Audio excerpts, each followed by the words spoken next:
கரூரில் நடந்தது பெருந்துயரம், கொடுந்துயரம், இதுவரை நடக்காத துயரம், இனி நடக்கக்கூடாத துயரம். மருத்துவமனைக்கு நான் நேரில் போய் பார்த்த காட்சிகள் இன்னும் என் கண்ணை விட்டு அகலலை. கனத்த மனநிலையிலையும் துயரத்திலையும் தான் இன்னும் இருக்கேன். செய்தி கிடைச்சதும் மாவட்ட நிர்வாகத்தை முடுக்கிவிட்டு எல்லா உத்தரவுகளையும் பிறப்பித்த பின்னாலும் என்னால் வீட்டில் இருக்க முடியலை. உடனே அன்றைக்கி நைட்டே கரூருக்கு போனேன். குழந்தைகள், பெண்கள்னு 41 உயிர்களை நாம் இழந்திருக்கிறோம்.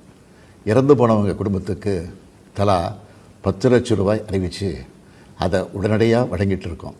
ஹாஸ்பிட்டலில் சிகிச்சை பெற்று வர்றவங்களுக்கு அரசு சார்பில் முழு சிகிச்சையை வழங்கி வரோம். நடந்த சம்பவங்களுக்கான முழுமையான உண்மையான காரணத்தை ஆராய முன்னாள் நீதியரசர் அருணா ஜெகதீசன் அவர்கள் தலைமையில் ஒரு நபர் விசாரணை ஆணையம் அமைக்கப்பட்டிருக்கு.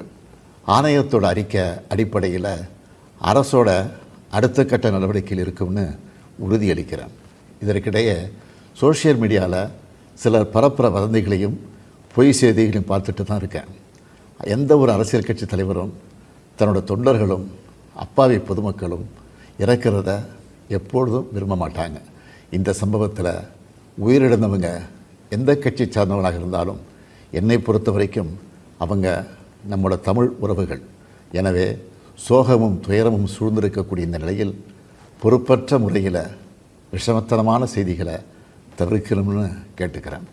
அரசியல் கட்சிகள், பொது அமைப்புகள் இது போன்ற நிகழ்ச்சிகள் நடத்தும்போது இனி வரும் காலங்களில் எத்தகைய பொறுப்போடு நடந்துக்கணும்னு என்ற விதிமுறைகளை வகுக்க வேண்டியது நம்ம எல்லோருடைய கடமை. எனவே நீதியரசு ஆணைய அறிக்கை கிடைச்ச பிறகு எல்லா அரசியல் கட்சிகள், பொது அமைப்புகளோடு ஆலோசனை நடத்தி இதற்கான விதிகள், நெறிமுறைகள் வகுக்கப்படும்னு உறுதியளிக்கிறேன். அத்தகைய நெறிமுறைகளுக்கு எல்லாரும் ஒத்துழைப்பு தருவாங்கன்னு நம்புகிறேன். மனித உயிர்களே எல்லாத்துக்கும் மேலானது. மானுடப்பற்றே அனைவருக்கும் வேண்டியது. அரசியல் நிலைப்பாடுகள், கொள்கை முரண்பாடுகள், தனி மனித பகைகள்னு எல்லாத்தையும் விலக்கி வச்சுட்டு எல்லாரும் மக்களுடைய நலனுக்காக சிந்திக்கணும்னு கேட்டுக்கிறேன்.